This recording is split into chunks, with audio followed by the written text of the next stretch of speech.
네 명의 유다 왕인 우시야 왕, 요담 왕, 아하스 왕, 히스기야 왕 시대에 하나님께로부터 계시를 받아서 이스라엘 백성들에게 전달한 사람입니다. 하나님께서 말씀하신 것을 듣고 그것을 외치지 않을 수가 없는 그런 선자의 심령을 아모스는 여호와께서 말씀하신즉 누가 듣지 않을 수가 있으며 여호와께서 말씀하신즉 어찌 우리가 부르짖지 않을 수 있겠느냐, 그렇게 표현하고 있습니다. 이는 하나님께서 이사야에게 주신 계시가 너무나 강력하고 너무나 놀라운 것이기 때문에 그것을 듣고는 백성들에게 전달하지 않을 수가 없었습니다. 그는 크게 이스라엘 백성들의 무지함에 대해서 말하고 있습니다. 그리고 그 무지함의 결과가 하나님의 심판과 형벌로 끝날 것을 말합니다. 결론적으로 더 늦기 전에 회개하고 돌이키면 하나님께서 고쳐주실 것이다. 이것이 이사야 1장의 말씀이고 이사야 전체의 교훈이라고도 할 수가 있습니다. 무지한 것, 하나님의 뜻을 알지 못하고 하나님의 뜻을 깨닫지 못하는 것이 범죄라고 말하고 있습니다. 하늘이여 들으라, 땅이여 귀를 기울이라. 이 말은 이스라엘 백성이 듣지 않는 것에 대해서 하나님께서 책망하고 통탄하는 것입니다. 하늘도 하나님이 부르면 듣고 땅도 하나님 말하면 듣습니다. 그래서 하늘은 궁창에 해와 달과 별이 있으라 하면 있고요, 또 땅에 대해서도 물이 묻과 나누어져라 하면 하고 다 하나님 말씀하신 대로 듣습니다. 그런데 이스라엘 백성은 듣지 아니한다. 우리가 하나님의 뜻에 무지한 것이 죄인 것을 알아야 됩니다. 금방 예수 믿은 사람이라면 우리가 이해할 수 있습니다. 뭘 알겠습니까? 그러나 예수 믿은 지 수십 년의 세월이 지나고 이미 세례도 받았고 이미 집사도 되고 권사도 되고 장로도 되었다면 하나님의 뜻에 대해서 무지한 것은 변명할 수 없는 일입니다. 여러분의 삶에 관한 하나님의 뜻을 분명히 알아야 됩니다. 모르면 물어봐야 됩니다. 우리 가정이 지금 어떻게 돌아가고 있는지 하나님의 판단에 대해서 우리가 알아야 됩니다. 그것을 알지 못하면서도 괜찮다고 생각하는 것이 범죄입니다. 내가 자식을 양육하였는데 그들이 나를 거역하였도다. 자식이 부모의 말 듣지 않는 것을 불효라고 하죠. 죄 가운데 가장 큰 죄가 무엇입니까? 하나님이 만드신 인생이 하나님을 무시하는 것입니다. 하나님하고 아무 상관없이 자기가 잘 살 수 있는 것처럼 생각하는 것입니다. 그것이 큰 죄입니다. 여러분의 인생 가운데 내가 무엇을 결정하든지 이 일에 관해서 하나님은 어떻게 생각하시는가? 내 인생에서 하나님을 빼버리고 내 좋은 대로, 집사람 좋은 대로, 남편이 원하는 대로, 자식이 원하는 대로, 세상이 돌아가는 그대로만 행하는 것을 성경은 범죄라고 하고 있습니다. 하나님께서는 우리 일상에 관심이 있고 하나님이 기대하시고 원하는 바가 있습니다. 아담의 범죄가 무엇입니까? 하나님은 따먹지 말라 했지만 자기 아내 하와가 권고한다고 해서 그것을 따먹은 것이 아담의 범죄입니다.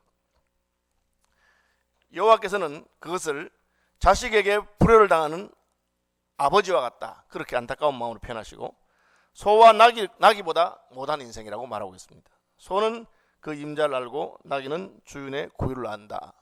그런데 내 백성은 깨닫지 못하고 알지 못한다. 이게 무슨 말이냐? 소도 자기 주인이 자기에게 먹이를 주는 것을 알고 있습니다. 소가 주인을 모르면 어떻게 됩니까? 소 도둑에게 끌려가는 것입니다. 나귀도 자기 임자를 알고 있어서 임자에게 가면 임자가 자기를 잘해주는 것을 알고 있는데 하나님의 백성들이 하나님께 가야 문제 해결이 있는데 하나님을 떠나서 마귀의 말을 듣고 세상의 말을 듣고 엉뚱한 말을 듣는 것을 보고 선지자 이사야는 안타까워하고 있습니다. 하나님의 진단이 무엇입니까? 왜 이스라엘 백성들이 그렇게 되었느냐? 하나님의 말씀을 들으려고 하지 않았기 때문에 그렇다. 그냥 왔다가 갔다가 하는 것이 아니고 마음을 다하고 뜻을 다해서 하나님께서 무엇이라고 말씀하시는가? 유대인들이 구약 성경에서 제일 중요하게 생각하는, 핵심적이라고 생각하는 말씀이 무엇입니까? 그것이 바로 율법과 선지자의 강령이라고 하는, 마음을 다하고 뜻을 다하고 성품을 다해 주내 하나님 사랑하라. 그 앞에 뭐가 있느냐?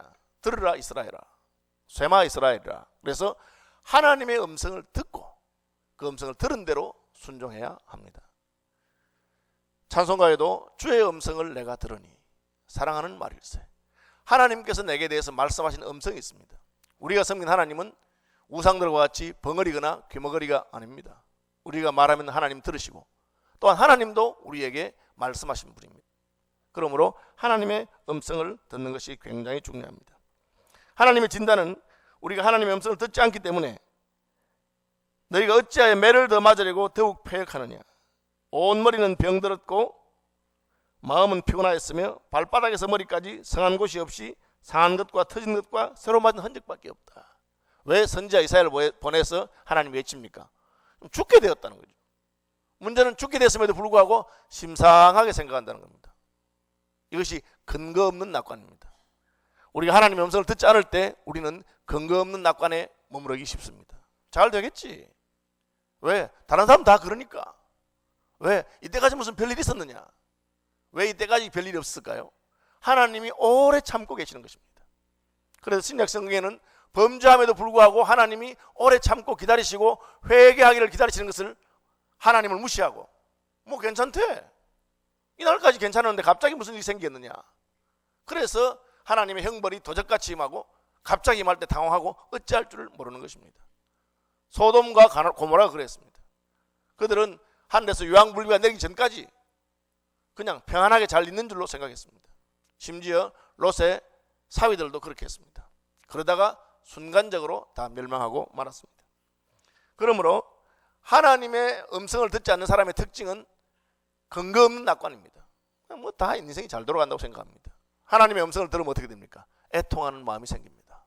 아, 내가 이렇게 하나님 앞에서 잘못 살았구나. 하나님을 만나고 그 음성을 듣는 사람들은 그렇게 생각합니다. 이사야 선지자가 하나님 만났을 때 죽었구나. 화로다 나여 망하게 되었구나. 내가 이렇게 살았구나. 그것이 바로 회개의 은혜요, 애통의 은혜입니다. 하나님께서 저와 여러분의 마음속에 이 회개하는 심령, 애통하는 심령을 회복시켜 주시기를 바랍니다. 저희 교단이 아주 작은 교단이었을 때도 한국교회 전체를 향해서 영향력을 행사한 적이 있었습니다. 왜 그렇습니까? 우리 교단의 성도들은 하나님 앞에서 회개하는 마음을 가지고 있었습니다. 다들 괜찮다고 할 때 나라와 민족을 위해서 애통합니다. 일제시대 때 예배하기 전에 일본 신사, 일본 태양신에게 먼저 절하고 그렇게 예배하면서도 애통하는 마음이 없고 안타까운 마음이 없었습니다. 그렇지만 우리의 교단의 믿음의 선배들은 이러다가 우리가 죽겠구나. 이게 무슨 예배며 이것이 무슨 하나님 받으시는 것이겠는가 하고 회개하고 신사 불참배 운동을 벌이고 했기 때문에 하나님께서 우리를 사용하신 적이 있는 것을 기억해야 됩니다. 이스라엘의 죄악이 무엇입니까? 하나님의 음성을 듣지 아니하고 근거 없는 낙관에 빠지면 하나님을 무시하는 사람이 됩니다. 하나님이 무슨 내 인생에 있느냐? 하나님은 내가 필요할 때 찾아가서 내가 원하는 것을 얻는 사람이라고 생각합니다. 그것이 우상입니다. 그것이 우리가 필요하면 무당한테 가서 구하는 것이고 필요하면 내가 구하는 것입니다. 그래서 10절부터 너희 소돔에 가는들아 고모라의 백성들아 우리 하나님의 법에 기울일지어다. 여호와께서 말씀하시되 너희의 무수한 재물이 내게 무엇이 유익하뇨? 나는 순양의 번제와 살찐 짐승의 기름에 배불렀고 수송아지나 어린 양이나 순염소의 피를 기뻐하지 아니한도다. 하나님을 무시한 결과는 예배의 실패로 나갑니다. 하나님께서는 그저 재물을 바치면 다 좋아한다. 저거는 그냥 내가 맛있는 것만 갖다 주면 다 좋아한다. 그렇게 생각하는 것이 하나님을 무시하는 것이고 하나님은 만홀의 여김을 받지 않습니다. 이 만홀의 여긴다는 말은 무시한다는 거예요. 경멸한다는 겁니다. 하나님을 경멸하는 것처럼 너에게 예배드리러 왔는데 나를 경멸한다는 거예요. 여러분 옷차림 하나도 하나님께 나갈 때는 잘해야 됩니다. 우리가 비싼 옷을 입을 필요는 없지만 예배할 때는 단정한 옷을 입는 것이 마땅합니다. 왜? 하나님 앞에 나가기 때문에 그렇습니다. 그런데 제사를 드리는데 하나님이 그 제사를 받을 마음이 요만큼도 없다고 말하고 있습니다. 무수한 재물이 필요 없고 너희의 그 순양의 피와 제사를 내가 받지 않겠다. 왜 그렇습니까? 하나님을 무시하기 때문에, 마음이 없는 외식적인 예배이기 때문에. 너희가 내 앞에 보이러 오니 그것을 누가 너희에게 요구하였느냐? 내 마당만 밟을 뿐이라. 그렇게 했습니다. 여러분 예배에 실패하고 그 신앙에 성공하거나 인생에 성공하는 사람이 있을 수가 없습니다. 이사야 선지자는 너희가 무지하기 때문에 나타나는 증상이 무엇이냐? 그 예배가 외식적이고 형식적이고 마음이 없는 것이라고 말하고 있습니다. 여러분 스스로 한번 진단해 보시길 바랍니다. 내 예배가 형식적이 되고 외식적이 되고 그냥 하나님 관심 없이 그저 그냥 앉아 있는 것이라면 그것은 이미 하나님 받지 않는 예배입니다. 그것은 하나님을 무시하는 것이고 그것을 가리켜서 하나님을 알지 못하는 것이라고 말하고 있습니다. 헛된 재물을 다시 가져오지 말아라. 재물을 드린다고 하나님이 다 받으시는 것 아닙니다. 창세기로부터 하나님이 아벨과 그의 제사는 받으셨지만 가인과 그의 재물은 받지 않으셨습니다. 하나님이 원하는 것을 드려야 되지 내 마음대로 갖다 바쳐놓고는 하나님이 좋아한다고 착각해서는 안 되는 것입니다. 그 결과는 삶에 있어서 어떻게 나타납니까? 성회와 함께 악을 행하는 것을 내가 보지 못하겠다. 이 말은 하나님에게 예배드리고 돌아가는 길에 엉뚱한 짓 하는 것처럼, 예배는 드리지만 내 삶은 거룩함이 없습니다. 우리가 예배드림으로 말미암아 하나님 우리에게 어떤 기대를 하십니까? 하나님을 만났기 때문에 우리의 삶에 변화가 있기를 기대하고 계십니다. 하나님 만났으니까 그 사람 마음에 변화가 있길 바랍니다. 자식을 학교에 보내는 이유가 무엇이겠습니까? 좋은 선생님 만나서 그의 인격이 달라지고 지성이 달라지기를 기대해서 학교에 보내는 것입니다. 아들, 딸에게 좋은 며느리, 좋은 사익감을 구해주려고 하는 부모의 마음은 무엇이겠습니까? 배우자를 잘 만나서 좀 더 좋은 사람이 되기를 바라는 것입니다. 자식이 친구를 사귈 때 좋은 친구를 사귀기를 기대하는 부모의 마음이 무엇입니까? 좋은 친구의 영향을 받아서 더 좋은 사람이 되기를 바라는 것입니다. 하나님께 예배하러 나왔을 때 하나님이 기대하는 바가 무엇이겠습니까? 하나님을 만났기 때문에 자기를 돌아보고 회개하고 변화되기를 기대하는 것입니다. 그런데 그냥 하나님 만나는 걸로 끝이에요. 하나님께서는 그 예배가 가증하다고 말합니다. 성회와 함께 악을 행하는 것을 내가 볼 수가 없다. 그래서 미가 선지자는 말하기를 내가 무엇을 가지고 여호와 앞에 나아가며 높으신 하나님께 경배할까? 내가 번제물 1년 된 송아지를 가지고 그 앞에 나아갈까? 여호와께서 천천의 순양이나 만만의 강수 같은 기름을 기뻐하실까? 내 허물을 위하여 내 마다들을, 내 영혼의 죄를 인하여 내 몸에 열매를 드릴까? 사람아, 주께서 선한 것이 무엇임을 내게 보이셨나니 여호와께서 내게 구하시는 것이 오직 공의를 행하며 인자를 사랑하며 겸손히 내 하나님과 함께 행하는 것이 아니냐. 그렇게 말하고 있습니다. 뒤집으면 어떻습니까? 하나님이 우리에게 기대하시는 것은 하나님의 음성을 듣고 그 음성을 무시하지 말아라. 하나님의 음성을 듣기 위해서 예배하러 나와서 말씀하신 것을 잘 듣고 그대로 너희의 삶에서 변화가 있기를 바란다. 그것이 바로 너희가 사는 길이다. 지금 이스라엘은 하나님이 무슨 말해도 무시하고 예배는 드리지만 형식적으로 드리고 마음이 없고, 그렇기 때문에 삶에는 전혀 변화가 없고 패역한 삶을 살고 있다. 텔레비전에서 무슨 정치적인 스캔들이라든지 무슨 문제가 생길 때마다 저의 마음이 아픈 것이 무엇입니까? 나쁜 짓 하는 사람 중에 예수 믿는 사람이 똑같이 있다는 거죠. 예수 믿지 않는 사람도 죄 짓고, 예수 믿는 사람도 죄 짓고, 예수 믿지 않는 사람도 뇌물 받고, 예수 믿는 사람도 뇌물 받고, 예수 믿지 않는 사람도 거짓말하고, 예수 믿는 사람도 거짓말하고, 전혀 구별이 없습니다. 하나님께서 저는 예수 믿습니다 라고 말하기 때문에 그 말 때문에 우리를 복주시고 우리를 사랑하시고 그럴 이유가 전혀 없습니다. 그것은 입술로는 나를 공경하나 마음은 내게서 멀기 때문에. 여러분, 예수 믿으면 하나님이 복주십니다. 그런데 진짜 믿습니까? 우리가 진짜 하나님께 가면 하나님께서 우리를 살리시고 구원하실 것입니다. 그런데 진짜 하나님께 나가고 있습니까? 이사야 선지자가 촉구하는 것은 그것입니다. 이사야 선지자 시대에도 여전히 성전은 있었고 아침 저녁으로 제사는 드려졌고 이스라엘 백성들은 절기를 지키고 월삭과 대회와 안식일과 성회로 모이고 있었습니다. 그렇지만 그 마음은 하나님께서 멀어졌습니다. 여러분, 이번 우리 특별 새벽 기도를 통해서 내 마음이 하나님께 가까이 나가는지 아닌지를 돌아보는 시간이 되시기를 바랍니다. 하나님의 처방은 무엇입니까? 회개하라는 것이죠. 회개하라. 회개가 무엇입니까? 회개는 길을 가는데 누가 내 어깨에 손을 얹었습니다. 어떤 반응을 보입니까? 저절로 돌아보죠. 하나님께서 내 어깨에 손을 얹었습니다. 돌아보니까 하나님이 계십니다. 뭐라고 하십니까? 그 길로 가면 망한다. 그 길로 가면 죽으니까 돌아서라. 우리의 인생 가운데 돌아선 적이 있습니까? 몇 번이나 돌아섰습니까? 물론 우리는 세상을 향해 가다가 예수 믿기로 결심하고 세례받고 하나님 백성이 되었습니다. 한 번 회개한 것으로 만족하지 마시고 날마다 돌이키는 분들이 되시길 바랍니다. 세상은 우리를 미끄러지게 하는 미끄럼틀 같아요. 가만히 있으면 미끄러지게 되어 있습니다. 그래서 하나님을 향해서 날마다 나가는 것입니다. 이사신자는 너희는 스스로 씻으며 스스로 깨끗게 하여 내 목전에서 너희 악업과 악행을 버리고 선행을 배우며 공의를 구하라. 그렇게 말하고 있습니다. 여러분, 어제보다 오늘 더 거룩한 백성이 되시길 바랍니다. 어제까지 내가 잘못한 것 있어도 오늘 하나씩 고쳐나가는 분이 되길 바랍니다.